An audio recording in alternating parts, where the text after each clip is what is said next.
can ever get. You know what I'm saying? Because I'm about to start releasing season 2 soon. So I wanted to package season 1. And the way I packaged it, I put some flair to it, even with the artwork and everything, changed all the artwork up, added, turned the artwork to a GIF so it's moving around, and I repackaged it. So when they purchase this bundle, it'll be a bundle of all my interviews as an independent. This person, whoever purchased it, they own it. It's one of one. No one else has this unless they sell it. And then they could do as they want. I like that. I got your wheels turning. Yeah, because I'm still connected with everybody I interviewed that I'm thinking about. So I'm thinking about doing like a bundle of the old ones and put the new ones in there as like the one-on-one. Yeah, you could do that. You can do that. All right, well, I edit all my own interviews. I do all my own shit, video and audio. So it's stuff in the interviews that I've taken out. It's stuff I'm adding to the interviews and adding different things to make it even better. So, I still have all those files. So I just do my update. So now we talking about what we gonna do with it. Now let's talk about this Jay and Dame thing. Right. Now the report came out that Dame was trying to sell Reasonable Doubt as an NFT. I forgot the house that he was involved with. And they had an auction set up, and then it was canceled because of the legal litigation. Right. When Dame responded, he said that Jay approached him about buying his third of Rockefeller Records, which includes Reasonable Doubt. Right. That was some time ago. He did it. Okay. And he said that whatever the price wasn't acceptable, so he went and sought out his own buyer. And what Dame's position is, and I'm just quoting him and his lawyer, is that he has a right to sell something that he owns, even if it's a third of. That he has a right to sell that, just like if it was stock or anything. And the form in which he sells it shouldn't be up to the other shareholders. And at first, I gave Dame some slack. I shitted on him. At first, I didn't really shit on him, but I was disagreeing with him. After I thought about it and some shit, I agree. He owns it. He should be able to do what the hell he wants to with his percentage. I don't care. Bro, if me, you, and let's say Rise or Scooby-Loo had business together, and we're no longer doing business anymore, and I still own a third of that piece. You come to me to purchase my third. Our numbers ain't meet properly. Years later down the line, I decide I want to sell my piece or do something else with it, repurpose it and get it going. Guess what? I should be able to do what I want with my piece. That's my portion. My only question to that is, and this is just based on what we just discussed, right? How do you sell his third as a one of one? Because it's my one of one third. You don't own the whole pie. So my third within this agreement, here you go. I still own a piece of Reasonable Doubt. And guess what? Now you own my piece of Reasonable Doubt. You own my 33 and a third. Here you go. So how do you decide which audio is? But see, you're thinking about it in the totality of the whole project. That's what you're thinking about it as. You know what I mean? That has nothing to do with the actual ownership piece. I could do with this, with this track list of songs, I could do what I want with it because I own it too. I own a piece of it as well. I own it. So if I'm selling it or I'm giving away this piece, say I'm packaging up this project and the ownership that I have within this project, I'm packaging it up and I'm giving it to you. I'm selling it to you as an NFT. Guess what? You can go listen to this project on Spotify, iTunes, any place you want to listen to it at.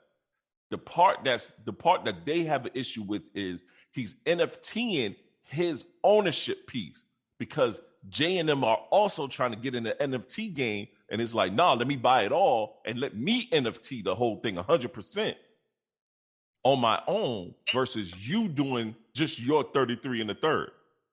So we can't look at it as a project. We can't look at it in the totality of a project. We can't, because that project is freely everywhere. It's freely streamable. We can go to Spotify, iTunes, Amazon, everywhere currently right now and freely stream this. And then when the streaming money comes in, I get my percentage, my 33 and a third. Well, guess what? I decide I want to sell my piece. But I'm deciding to sell my piece the way I want to sell my piece. You can't control that, because I own this piece. So I'm going to sell it how I want to sell it. And just so happen it's an NFT. And just so happen I'm going to package your shit up, your project that you created, that we created together. I'm going to package it up. I might throw some Dusko shit in it. And then boom, here we go. It's an NFT now. Okay. You still own your piece. You can still do with reasonable doubt your third as much as you want. You do whatever you want with your third. But my third, I should be able to do whatever I want to do. It's no different than me going to take it to the white man and selling it. That's the more and more I start looking at Jay, I look at him funny now. And I'm a big Jay-Z fan. Shit, he number 2 on my top list as an artist. But business-wise, and we know Dame do some foolish shit, but Dame sacrificed and fucked his career up, making sure Jay was good, making sure Beans was good, making sure a lot of people were good. And because we don't agree on the same things anymore, and maybe I kept doing some of the same shit that I once did, you go and partner with the people that we was kicking ass against. And now I'm supposed to play cool with you, man. If I was Dame, fuck him too. I'm selling my shit as an NFT. What you gonna do? Oh, you're gonna take me to court? We're gonna stop it? And then once we're done with the proceedings, you're gonna realize I still own my piece, so I can do with it as I please. NFT. Let me get these billions off this NFT shit. Okay. You definitely brought a different perspective to it. And what you said about Jay, look, man, like when I say he can do no wrong, I just mean from like his music career, the moves he made. I just think he was genius in the way he dropped albums strategically at the same time.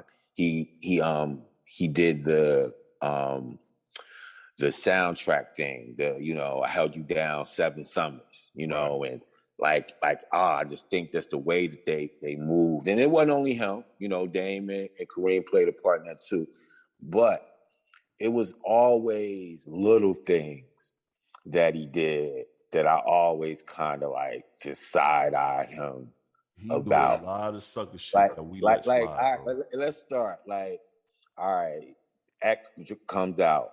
He drops the 2 albums, and in the same year they both go to number 1.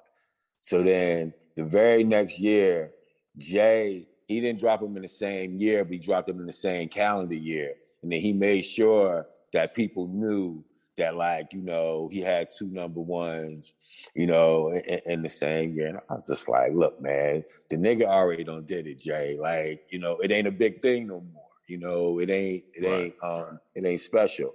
And then when you even talk about Dame, like, look, man, like we were there. That's the thing people got to realize too. Yeah, we were there. We were there. Yeah. All right. So we understand. My whole thing is he was as big a part of us and the nostalgia we have for Rockefeller as anyone. I want to say that one more time. If any of you are like, oh man, remember Rock? Yo, Damon Dash had more to do with that than anyone. Yeah, like we wouldn't have known. We wouldn't have known fucking Cameron. We wouldn't have known fucking what's your boy name? Kanye West. None of that for one for Dame. Dame was the one picked them niggas. And just the way, like the moves that he made to make sure that, like, just like you said, that they were good. And when and because he had experience, he had already signed an act to a major label before he even met Jay. Like, when he saw that, like, they was doing videos and they was on a label, and the label wasn't paying for it, it was like, yo, man, give us our short and we out of here, man. If we gonna do all this ourselves, let's do it ourselves. And he was the one that put that in them, like, yo, forget running around begging the MFs to sign you, yo, let's do it ourselves or whatever. And just, yo, he was just a big part of what that whole movement, meant. He was a big part of that. Dame was the one pouring bottles of wine on everybody. They was on the yachts. They was the first ones with that shit that we credit Cash Money for, that Big Willie talk. Dame Dash was the reason for a lot of that shit, bro. The biggest tour and pretty much in hip hop history, because it opened the doors back up. They was the first ones. There was no rap tours. Up until that Hard Knock Life tour, they wouldn't even do all rap tours. They had to be like those Budweiser Superfest, had to be like mixed in with like some R&B acts or whatever. You was not gonna get a national tour of all hip hop acts. And Dame was a big part of convincing them that once Jay got to 3 million, we're gonna do our own tour. And then they brought like some of the hardest cats that was out at the time on the tour. X, you know what I'm saying? Redman. Yeah. Fucking Murder Inc., like they weren't coming with, no BS or whatever. And that the chances they took to see that tour all the way through opened the doors for the Rough Riders, Cash Money that came after that, and then Eminem and Dr. Dre and them went on tour, and then G Unit and so on and so forth. But once again, Dame was the trailblazer, on that. That was his idea. The Rockaware stuff, or whatever. Like, you know what I'm saying? Like, so liquor branding. Let's think about this. Liquor branding. We ain't really, we old, son. We ain't seen no liquor branding with no artists other than Alizé. Alizé, I give them. They were the only ones, but they was backing like West Coast rappers because they always talked about Alizé. Outside of that, you ain't seen no liquor branding. Then all of a sudden, niggas was drinking. I was drinking Belvedere because of Rockefeller, man. And then Armadale when that shit was nasty. I remember that. Put the logo. Yo, that was my shit. I was mad when he pulled that shit off the shelves. But once again, just like you said, just the branding and showing cats that you can make money different ways in this music game and whatever, man. And just to close it, because got some other things we need to discuss, but I just feel like he is what got you there. And I feel now it could have been worked out way differently. Even if y'all went y'all separate ways, like, I think it could have been more of Dame wasn't really like acting as like, a co-manager like not part of the day-to-day or whatever, but to totally go and start working with the cats that, like, just like you said, you were going up against, like, why brag about saying no to Leo Cohen, and when 6 months later you say yes? Right. And you knew what Dame was before all this shit. You knew what he was. You knew what type of hothead he was. This ain't nothing new, bro. But that was all cool when they was the underdog. Right. Like, hey, fuck it, he got it done. Like, Jay, look, if y'all want an example, and we're going to wrap this part up, go back and look at backstage when Memphis Bleek get the Def Jam jacket, right? And he's like, yo, I never got a Rockefeller coat, man. This is one thing Def Jam got one up on. And, like, first they showed Dame, but Jay was pissed too. Yeah. He was pissed too. Mm-hmm. And all that yelling that Dame was doing at Kevin Liles was for Rockefeller. That wasn't for Dame Dash. Nope.